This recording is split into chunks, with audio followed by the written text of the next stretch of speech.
monthly public meeting.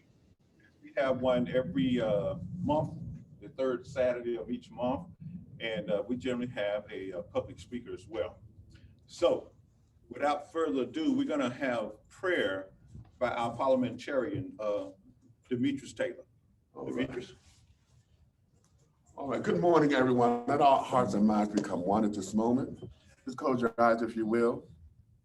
Most gracious and eternal creator of all things, we come before your throne boldly, giving you praise, honor, and glory for just another day. We thank you for this fellowship, and we thank you for allowing us to come together with like minds to make sure that everything is done in decency and in.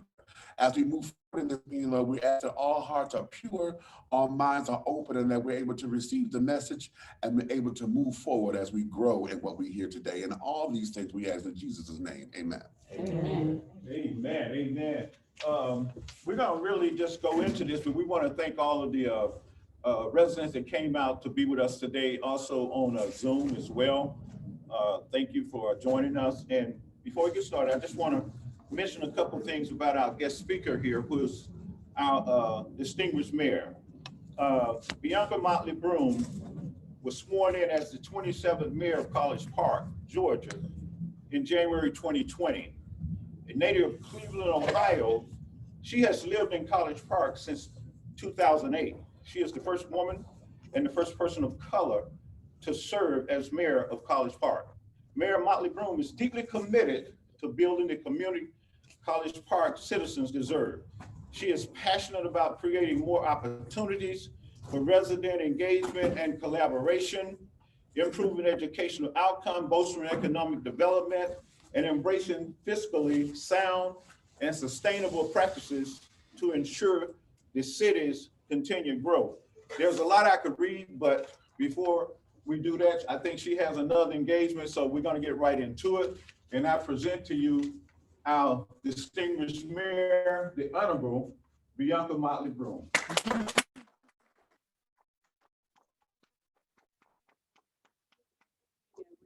Good morning.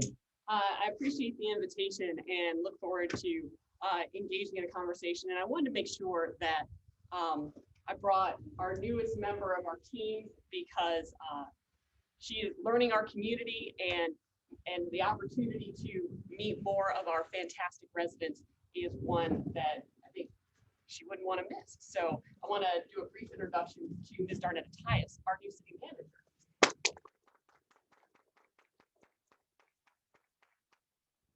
And I definitely want to leave time for questions and make sure that if there's any things that you want to address in particular, that we have the opportunity to do so.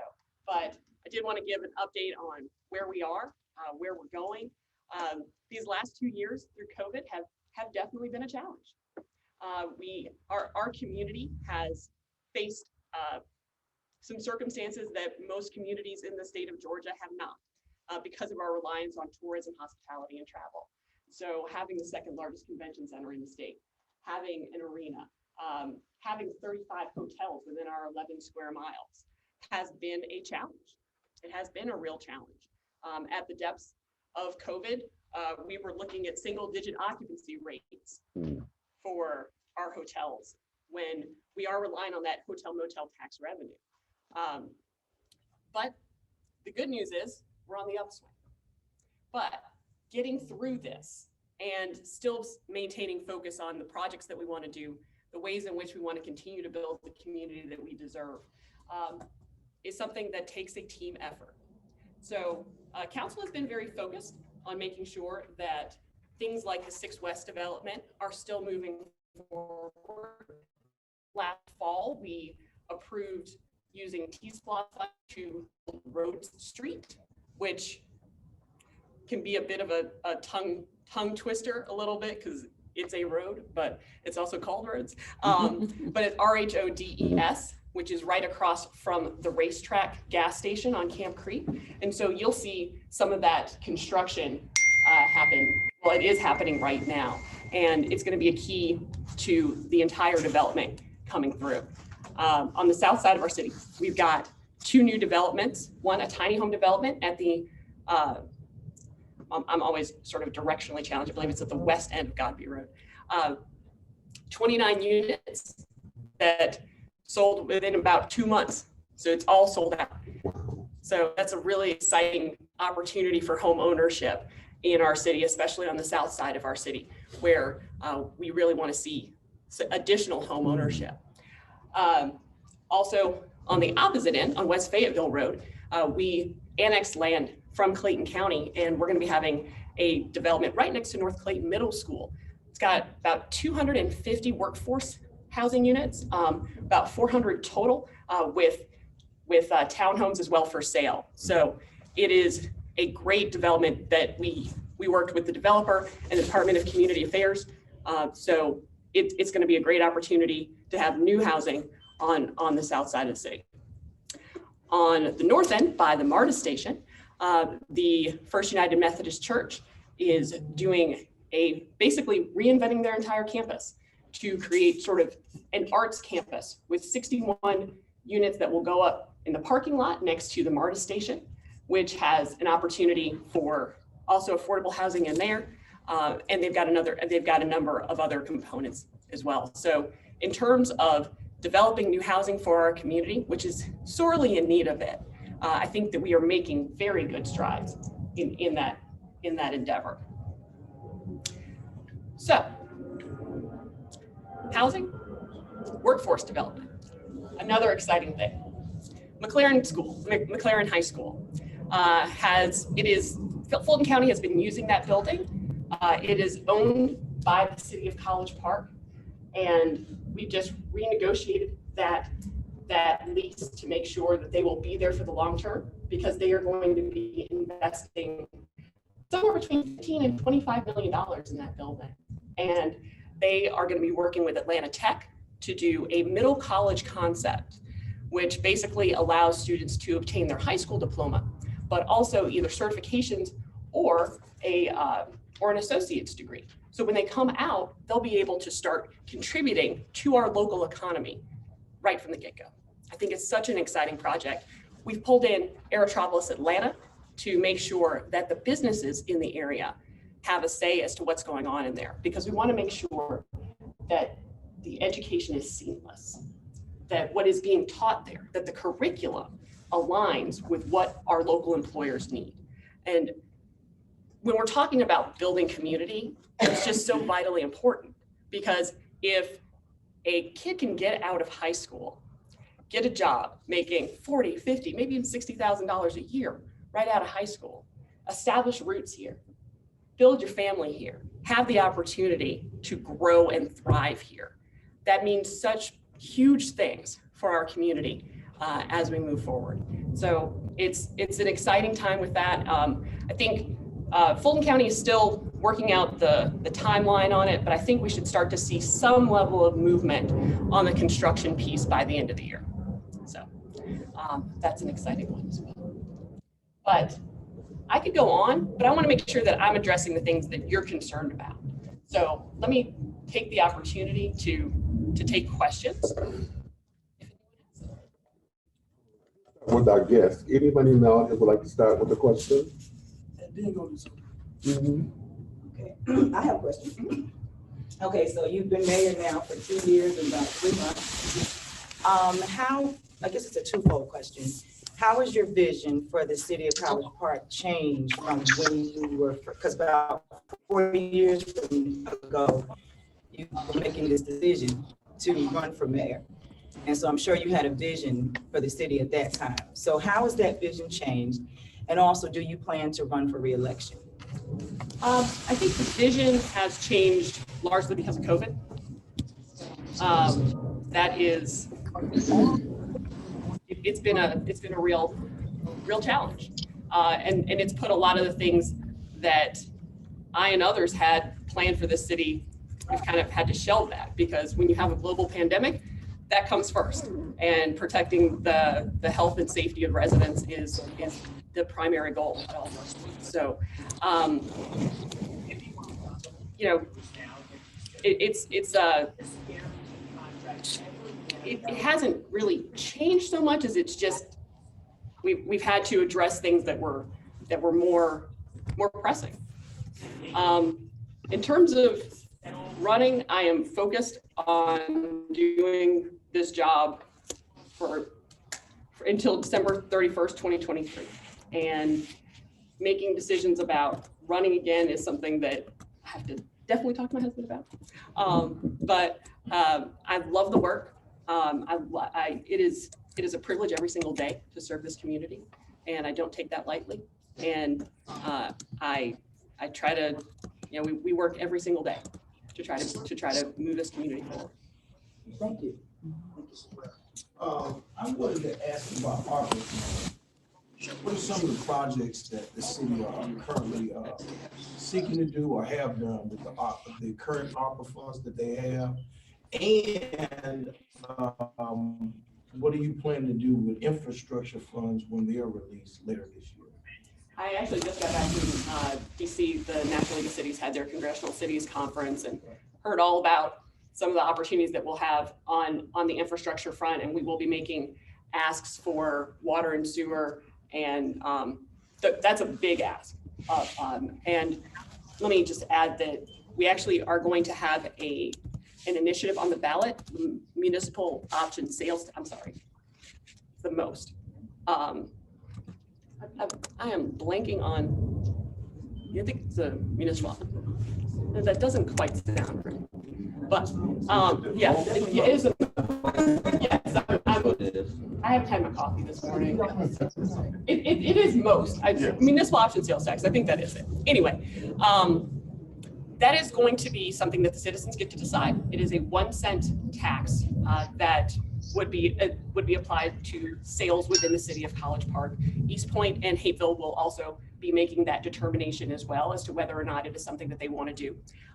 And our 3 cities have had the opportunity to put it on the ballot because we are tied into the Atlanta water system. And so the upgrades that they've made, the sewer system, the upgrades that they've made have been ones that we've had to carry along with. And so they had the opportunity to do a most several years ago.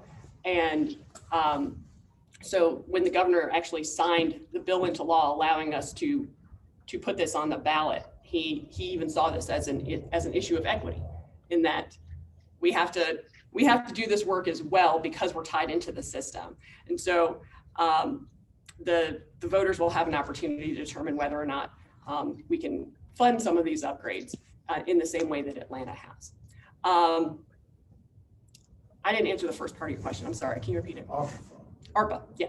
So we are slated to get about $5.7 million. Unfortunately, most of that's going to go to revenue replacement because at the end of fiscal 2019, our convention center brought in about $9 million in revenue. At the end of fiscal 21, it was about $1.9 million. So even that 5.7 doesn't fill that entire gap. We did use some of those funds to give bonuses to our employees at the end of last year. Ms. Tyus can probably talk a little bit more about some of the plans that she and her team see for it, but largely revenue replacement, which is not what I would love to do with it, but we've got some holes to fill. Right. What is DMO doing to attract more conventions and events at the center to replace those funds or to increase next year's projections so that we can have a balance? I'm having lunch with them. I'll let you know. All right. Quick question. I am trying to get an understanding why we had a groundbreaking for the splash pad about 8 months ago, and it kind of left the park in disarray. And it's just, I don't understand why you could have a ceremony or whatever, but they dug dirt, it kind of was disruptive to the children over in the park. And it kind of just is an eyesore over there for over 7 or 8 months. And just trying to get an understanding for that. I can address that. What held up the splash pad and stopped them was the supply chain. Things that we ordered got stopped and couldn't get delivered. We have delivery time now that's going to cause us to move forward, but it was absolutely the fact that things did not arrive what we anticipate. Any other questions from the floor before we go to the Zoom? Zoom first. Anyone on Zoom have any questions? Let me see, they're not-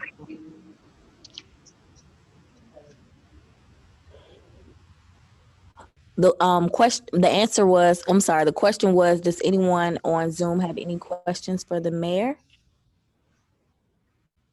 I think Pastor Dent. Straighten that out. Okay. Fix it out. I have a couple of questions. And I certainly want many questions for the city manager like the whole, because the city manager and mayor have two different work. So this is a meeting for the mayor. Hopefully we can invite the city manager back so we can ask questions that pertain to the city manager. Like, I understand that the mayor has another point. You mentioned something about the tiny houses over on Godby Road, and that they was all sold. I think there was a provision in there, so do we know who bought them? I mean, have they been bought up by investors? They have not. They have not. I was having a conversation with the folks behind that project. They've got teachers, they've got veterans, they've got retirees. So no, they've not been bought up by investors. You mentioned the church, which is really been a controversial issue for some here. In reference to contract itself, the land price. About it quite a while, and I'm very aware of what we usually charge for land. It seems that for some reason the church got an awfully sweetheart deal on the land. And also there's some controversy about, and this may be more for the city manager when she comes back. It's a question about a department head maybe even falsifying documents. Surely we don't, with your standards of ethics, we shouldn't have employees still working for the city that has either intentionally or gross negligence, either one is not good, and still working for the city. Can you explain a little bit about the Biden project on the church has been so controversial? Honestly, I think that due diligence on any project sometimes gets messy. That the democratic process, discussion, working through issues can be messy. I think at the end of the day, it is a good project for this community, and I'm glad it's moving forward. The other issues that you were bringing up are ones that are personnel that I cannot discuss. Well, I figured that would be the answer, but there also been a lot of conversation about the role of mayor and council. In fact, there's, even as I talked to my council member about things, and he says, well, the only person who knew about it was the mayor. Nobody else knew about it. So while it appears that you use that to not answer questions, it appears that what is the function of the mayor? Is it to meet with department heads and tell them that they shouldn't apply for jobs and things like that? What is the role of the mayor? What role does the mayor play when it comes to department heads? The city manager runs the day-to-day operations of the city. And so as the mayor, I serve as the chief executive and essentially sort of the external spokesperson for this city. But the day-to-day operations of the city of College Park are handled by Ms. Darnetta Tice. That would include the hiring and firing of department heads and anything going on within our departments. One last thing is it you ready? Yes, Pastor Dent had a question. How soon will the police officers get some relief? That's a question for Ms. Tice. And do you want to? I can tell you that we're working on that. Can't put a time frame to it, but we absolutely are totally conscious of the need to provide some relief for the police department specifically, but our staff in general. Can I follow up with that? Due to a lack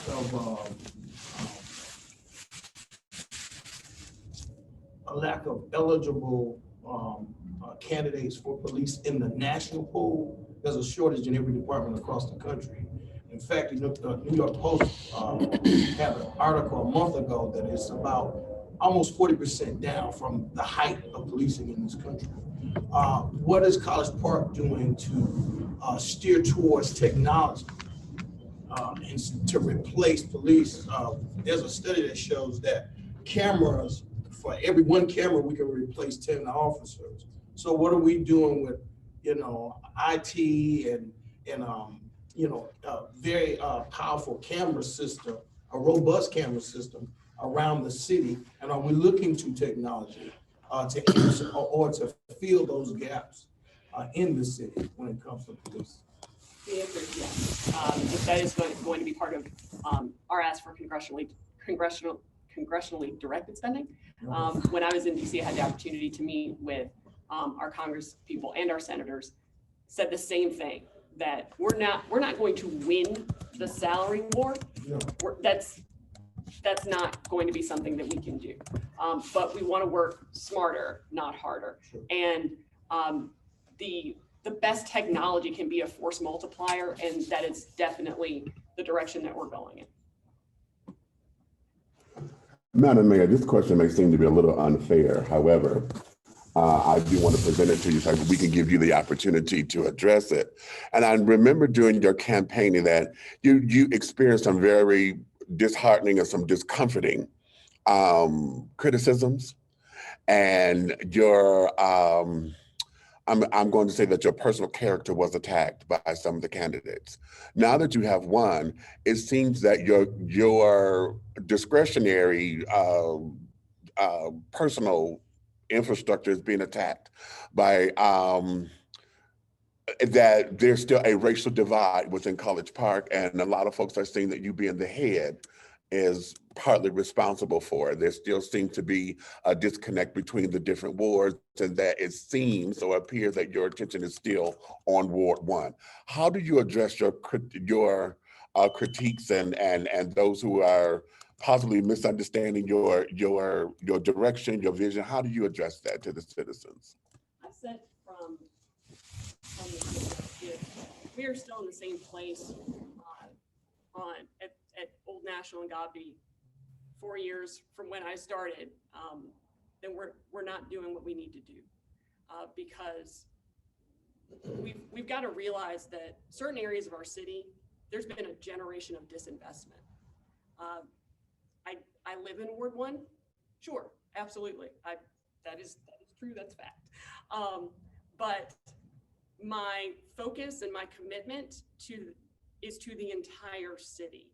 And a lot of the initiatives that we are rolling out, a lot of the attention that we've been paying has been to the south side of the city, because that's where the need is. That's where the larger need is.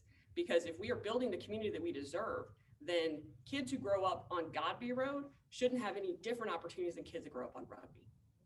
And we've got to keep on working every single day to make sure that we're getting closer to that goal, that we're bringing opportunities and providing access to all of our residents, and making sure that families are growing up, or kids in families are growing up stronger and have those chances to thrive within our community. So I understand the criticism. I've heard it. Don't think it reflects what we're doing on a daily basis, but I can't chase a lie. Let me follow up with this. As far as communication is concerned, because it seems as though that I'm in Ward 2, which is a lot of apartments. Ward 2 is totally apartments and businesses. And it seems as though my ward, just for whatever reasons, there's a disconnect within the apartment livings and carrying on with the citizens. I mean, as you can see, I'm probably one of the only people representing, no, you're three, representing Ward 2. What can we do to facilitate better communication between the city and the citizens? Even though we do have the television channel and this, that, and other, there's still this disconnect with getting information out there. From your personal perspective, or just an analysis, what do you believe we can do, or how we can engage ourselves or CPCA to get out there to the citizens from your standpoint? Well, one of the things that I try to do is take a lot of continuing education. Georgia Municipal Association has done a fantastic job of providing that. I took a communication and media class in January through GMA, and the communications director from Macon was there, and they're obviously larger, more resources. But I saw a number of things that I thought we can do that. We can reach out to people better, and also, let's see, one of the things that they do, which I thought was great, is that they summarize the agenda, put out and say, you know, this is what we're going to be talking about at the next meeting, to engage people and try to get them to come in. We kind of put it out there, but we don't necessarily actually say these are the issues that we're going to be addressing. And we have taken certain steps to improve that communication. Prior to me being in office, the agenda packets were not available to the public online. So I thought that was a really important thing, that you should be able to see what we're talking about in real time, and not, you know, requesting it from the clerk and getting it a couple of days later. Obviously, there are certain things that you can't see, real estate, litigation, personnel, but for the most part, what we're talking about are things that everyone should have access to and understand that decision-making process. I would love to sit down with you and talk about it, because I think that there are ways that we can be better in terms of communication. Absolutely. We're making baby steps, but I think that we can do more. I have office hours every month, and so if you would like to sit down and talk with me, I believe the March ones are full, but I've got dates in April and May, and so you can call 404-669-3755 for an appointment. Of course. There's somebody. No, you go ahead. No. Communication and things of that sort. What about the regular everyday people who don't understand the investments and the taxes and all of this stuff? And they will either get overwhelmed or just not hear it, but all they know is this is the same way it was when you got here. All we hear is it's going to change, but it hasn't. I don't live that far from Bianca Road. I don't see it. I see a bunch of dirt and I see a bunch of stuff being, you know, the noise next to the school down there on Fayetteville Road and stuff like that. But what about like the apartments and all of that stuff that's around there, that's already there, that's going through so much and all of that? I don't see the changes, and everyday people need to be able to understand. And if they don't, they're not going to come to the meetings and stuff if they feel like everything is going to go over their head. That's good. That I be allowed to answer that when I address you, to have that discussion. Okay, we're gonna take a couple more questions. Richard. Yes, Madam Mayor, this has to do with College Park finance, and I want to know your thoughts about College Park finance. Police Department. Oh, finance. finance. Oh, College Park's finance. Okay, I'm sorry. It has to do with policing in the 21st century. What are your thoughts on College Park police officers in particular having all the resources they need to do an effective job, whether it be she won't do that. She said she won't. I'm asking her thoughts specifically on policing in 21st century. Okay, we'll pass that along. Let me give you another question, since that's for the city manager. This might be for the city manager too. Is there a criteria for getting the speed bumps on streets in the neighborhood? Is there a criteria, or we just have to ask? The last round of speed humps that were approved, I believe, 2 meetings ago, each council member had their say about the areas within their wards that were the most in need. So I would encourage you to reach out to your council member in regard to that. I don't know, do we have an ETA on the installation of those? But they were largely initiated by the council members. So just reach out to the council person? Yes, sir. Council member? Yes, sir. I know well, maybe a year or so ago, just when you came in office, to be a part of, to become any type of, hold a position within the city, we were doing background checks. Are we still doing that? For employees, yes. Are you talking about boards? Are you talking? Boards or any, whether it be BIDA, whether you participate in anything, is that now something specifically, I guess, if you want to join BIDA, are you gonna be doing a background check of any citizen that wanted to participate or get elected to be on a board of some type? I don't think the most recent BIDA member had a background check. One of the last two did.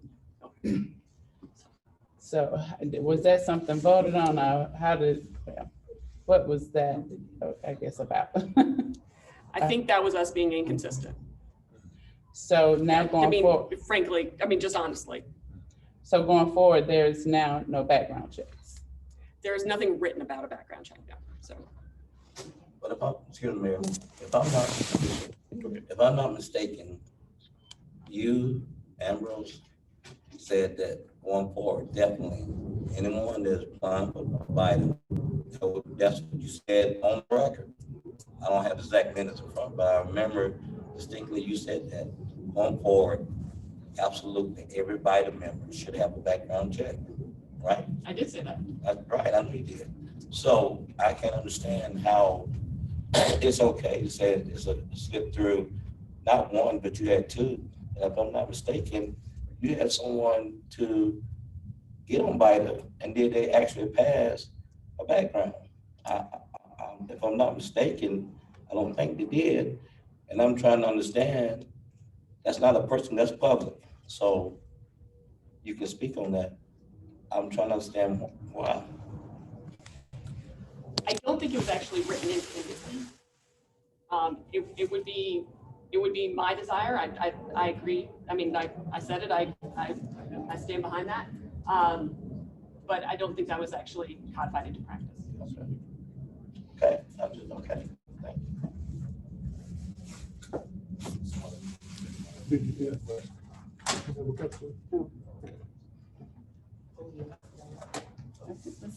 And one more quick question, I have one more quick. I've been in Salt Lake City 42 years, I've been a resident, and I've been a police officer myself. And as Richard and a couple of citizens here said something about the police officers, I think you said we're not gonna win that war. I know money's tight in every city, okay? I know plenty of mayors in other cities. I know it's tight, but here we are down to 43, 42.9, 42.8, trying to attract officers when they can go to Hateville, and which we lost some to Hateville and Atlanta and other to Woodward Academy. It's not fair for the citizens, still gotta continue paying their taxes for safety. When you can't have, you expect the chief, assistant chief to do their job and to keep the city safe. And you all can't apply them the needs the citizens need by having enough officers to do their job. There's no excuse for not having enough police officers, even though money's tight, very tight. But there's no excuse not to having, and that goes to the city manager, which I have not met, but this goes directly to you as the executive of the city. And she's new and working hard, but there's just no excuse not having enough officers to take care of the city. I know sometimes they can't make a call. It's not the police department fault or the chief fault, because they can't get officers out for a call and be a life and death matter, because we don't have enough officers for them to do their job. And to say, oh, well, we don't have enough money, we're not going to war. And if anything else with the whole city, anything else, we should have, with our public safety should be number one. Agreed. And I don't need to be to do a job or you, anyone else. But as a citizen, and being an officer myself, a long-time citizen, and involved with the city, and being invested with the city, it's no excuse. And we just gotta, whatever it takes, we gotta take care of public safety and the fire department. But our public safety, not saying you're not committed, but I'm just saying, that's what we gotta, with the city manager, we gotta put forth that and make sure we keep retained. We have lost a lot of our officers. I mean, like I said, 42 years. I know several police chiefs that was here, we have lost other officers, but we gotta at least be fair and treat our officers right. If not, we're gonna lose them. Then when we lose that, we're gonna lose the essence of what College Park really represents, safety. And when you come here and they can't feel safe because the car's getting broken into, or they make a call to the department, instead of taking really it's supposed to be 3 minutes to 5 minutes, take 15 to 20 because we don't have enough officers.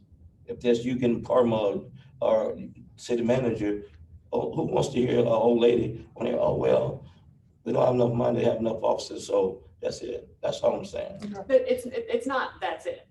It's not, we don't have enough money, that's it. No, that's what I'm saying, okay. No, and if you heard that, I apologize, because we are looking at lots of different avenues to make sure that, I'm gonna steal your phrase, that we get caught trying. Get caught trying.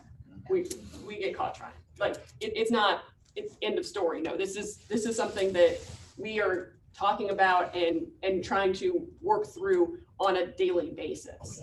So I don't want anyone to leave with the impression that this is something like, well, that's just it, and we're just gonna sit back and watch everybody leave. No, this is, I think DC said it best, that, I mean, this is a problem nationwide, exacerbated by some of the events in the last 2 years. I think you've had a lot of people exiting the profession. And at the same time where we've also had to sort of reimagine public safety as well. But I wholeheartedly agree that technology's got to be a component of what we do, because we've got to make sure that our officers are the best equipped anywhere. Right. And that's why we are trying to work our state and federal resources to not only have technology as a force multiplier, but those other resources as a multiplier to what we can do on the city level. Okay, we got to respect the mayor. Hold on. Yeah, we'll just take one. We'll take one more. I'm asking the last question. We got to respect the mayor's time. Yeah, mine's a quick question. Since this is your first time being mayor and everything like that, what is it, or I'd say, how do you think your performance is? Do you think, is it something you think you could improve, or are there things that you feel like you're doing well and you can do better? Just as since it's kind of like your first time on the job, like, what is it that you think you can improve? Do you can do better? Do you think you're doing a great job? You must have your own report card. I'm sorry, I didn't mean to laugh at your question. No, I know, I get it simple. Let me, if you don't mind. Go ahead. I'm gonna let her answer that in her final remarks. Okay, yeah, that's what, yeah. So the question I have is a policy question concerning the police department. It's not a personnel, it's a policy question. Because we keep talking about police, and that's obviously an issue here.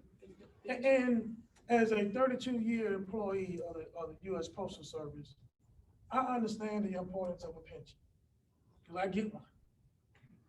However, officers continue to talk about, well, they pay them $5 more down the street, but down the street don't have a pension. Down the street got a 401k. If we took our pension away and did a 401k, we could pay our officers more, because we'd save a whole lot.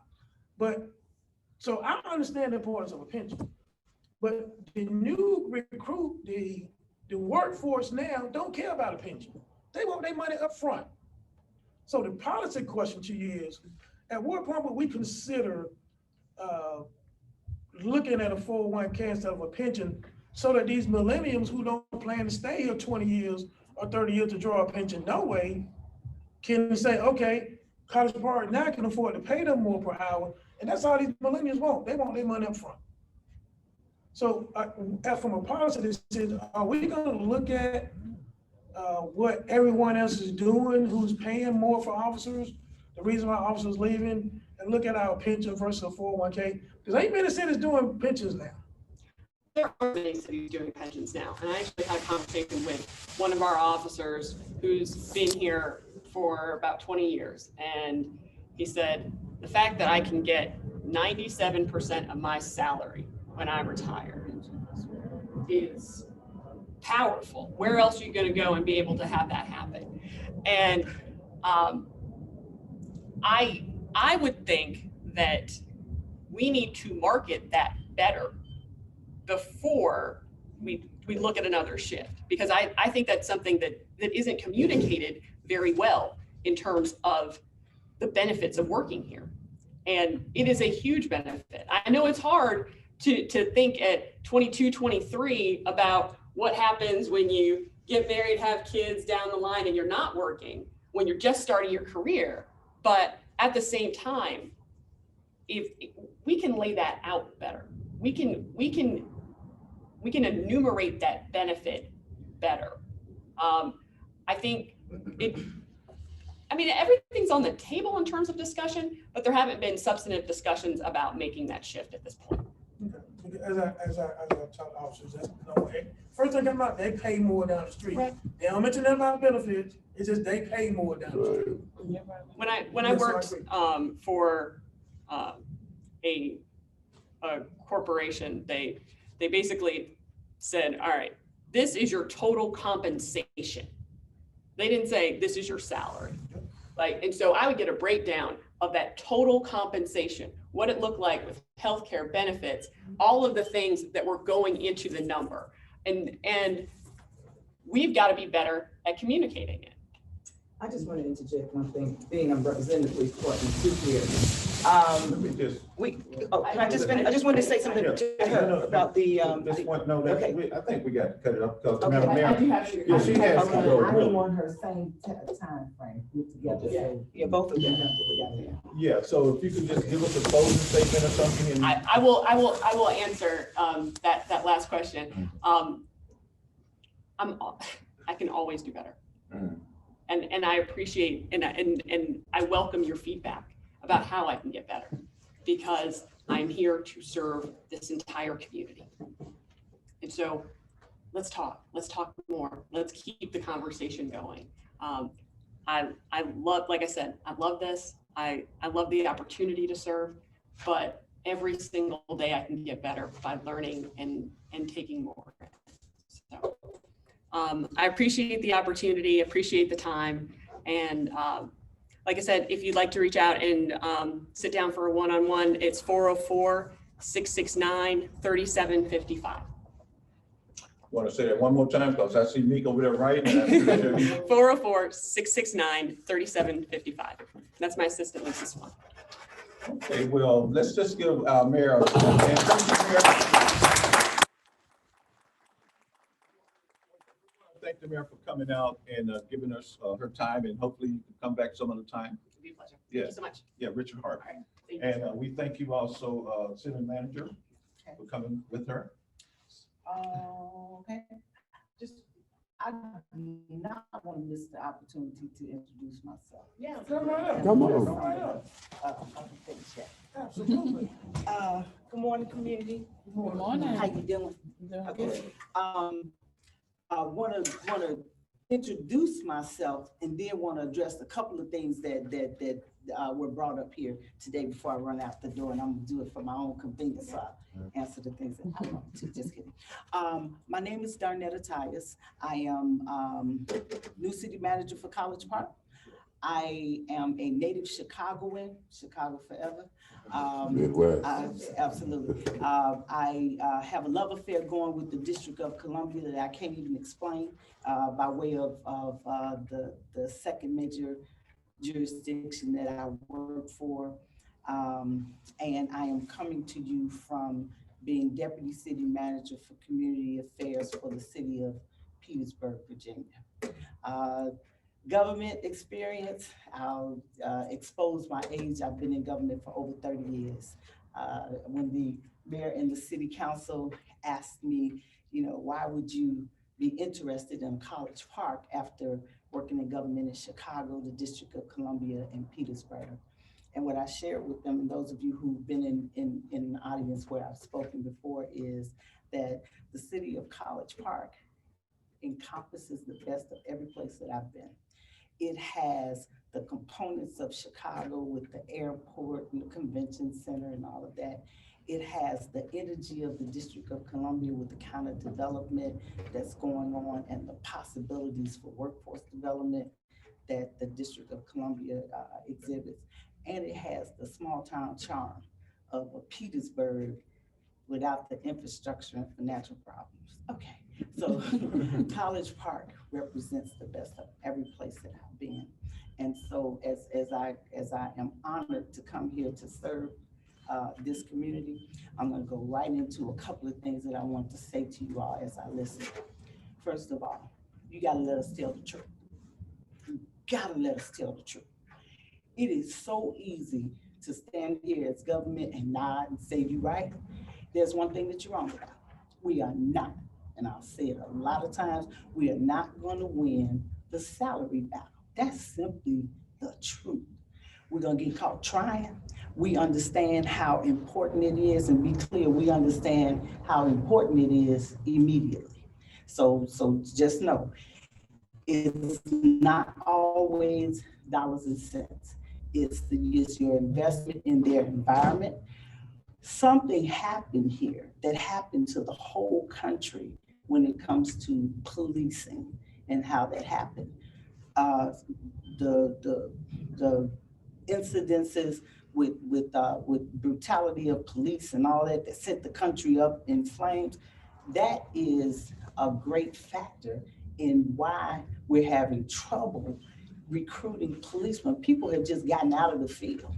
They've just gotten out and said, and then for the folk coming behind them, we've not shown why anybody would do that. So it's not just that, there are lots of things that we're trying to address and combat. So in addition to the fact that we will absolutely do something to get caught trying to compete with the salary, knowing that when you look at the raw numbers, many jurisdictions have different situations than we have, so they get to address it differently. So we're going to address it to the best of College Park's ability. The body cameras, the making sure that we find a way to to get them better equipment, that we find a way to bring fairness in opening back up the testing so that the hierarchy is being respected. There are lots of things that we are working on, and the mayor is correct.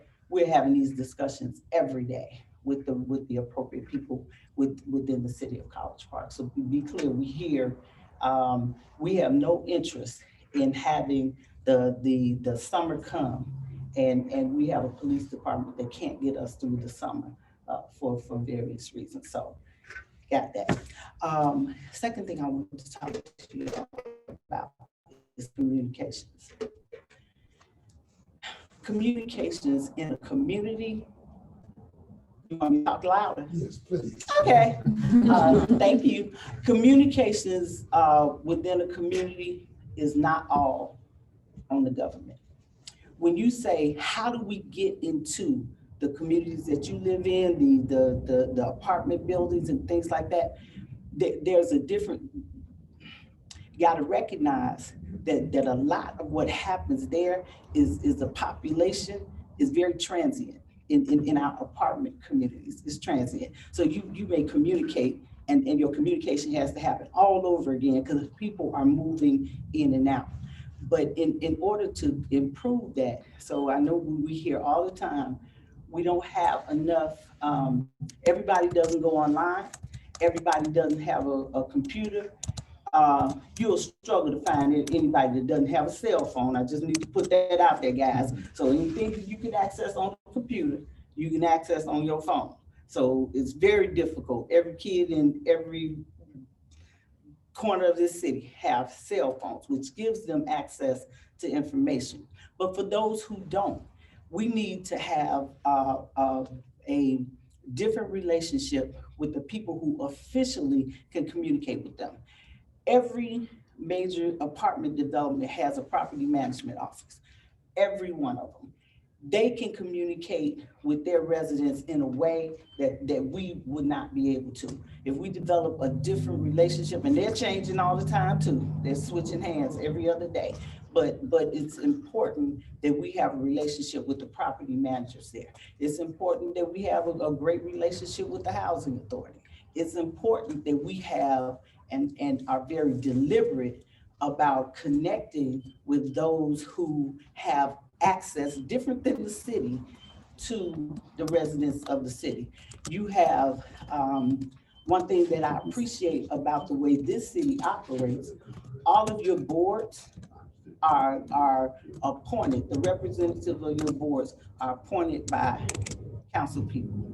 That means every ward is represented on every board that we do. We got to engage them in helping us with community outreach. So, and that's the word I want to plant here. It's called community outreach. And that's not all on me.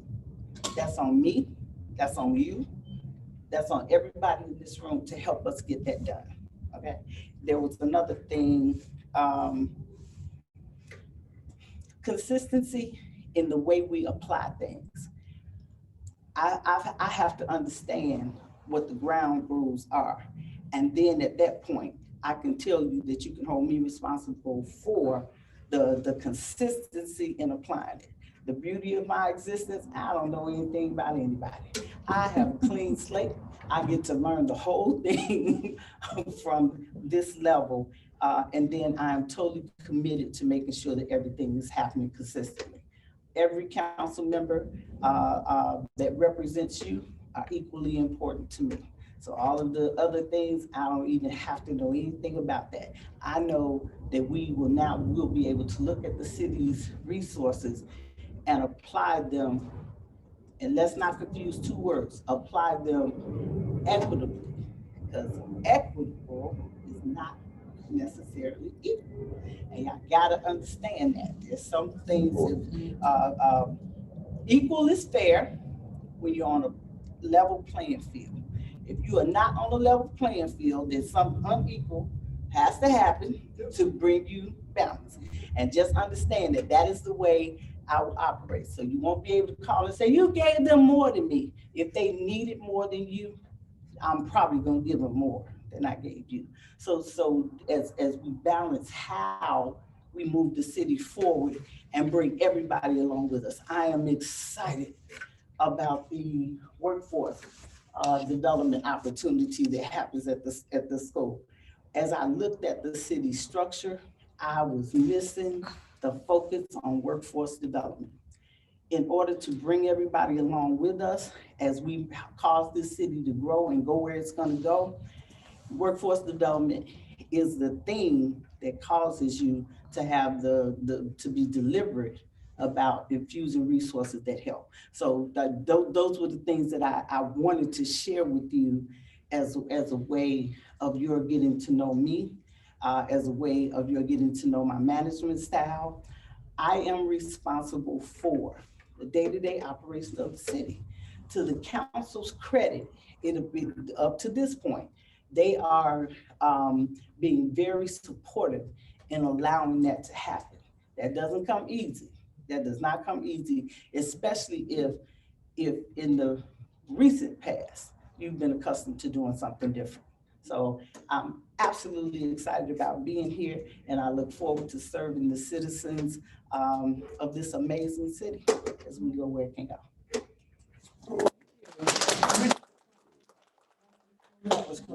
All right. All right, well, ladies and gentlemen, we wanted to thank our Madam the City Manager. Once again, we want to thank our Madam Mayor for coming up and being our guest and our impromptu, check your email, okay? We thank you all for coming up. We understand that you have to leave, so as you exit out, Oh, yeah. We got breakfast. did you want me to close this? Let me do this. We do have refreshments in the back for everybody who wants to, snack if you want something to drink. All right. Thank you all so much. Remember, we meet here every third Saturday of the month. Our next guest for next meeting will be Senator Deborah Bazemore will be here.